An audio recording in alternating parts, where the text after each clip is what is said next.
చుక్కా రామయ్య గారు 1925 నవంబర్ 20న జనగామ జిల్లా పాలకుర్తి మండలం గూడూరు గ్రామంలో జన్మించాడు.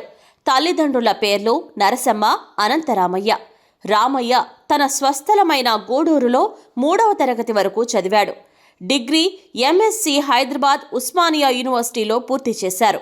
హైదరాబాదు సంస్థానంలో భూస్వామ్య వ్యవస్థకు వ్యతిరేకంగా పోరాడాడు.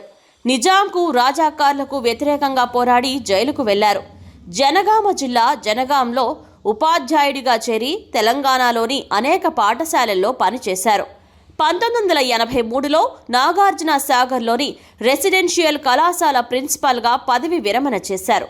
హైదరాబాదు నల్లకుంటలో స్థిరపడి ఐఐటి, జేఈఈ ప్రవేశ పరీక్షకు సిద్ధమవుతున్న విద్యార్థులకు గణితం బోధించడం మొదలుపెట్టారు. విద్యా విషయంకంగా రామయ్య గారు చిన్న పాఠం, చదువుల తోవ, చిట్టి చేతులు, నడక, జ్ఞాన లోగిళ్లు వంటి అనేక పుస్తకాలను రచించారు. ఐఐటి ప్రవేశ పరీక్షల్లో తన సంస్థ సాధించిన విజయాల కారణంగా చుక్కా రామయ్య గారు ఐఐటి రామయ్యగా ప్రసిద్ధి చెందారు. 2007లో ఆంధ్రప్రదేశ్ శాసనమండలి సభ్యునిగా వరంగల్, ఖమ్మం, నల్గొండ ఉపాధ్యాయ నియోజకవర్గం నుంచి ఎన్నికయి 2007 మార్చి 30 నుంచి 2013 మార్చి 29 వరకు పదవిలో కొనసాగారు.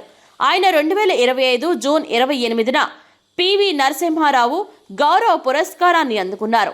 నవంబర్ 20 చుక్కా రామయ్య గారి జన్మదిన సందర్భంగా శుభాకాంక్షలు తెలియజేస్తుంది మీ వైకే టీవీ ఎంటర్టైన్మెంట్స్.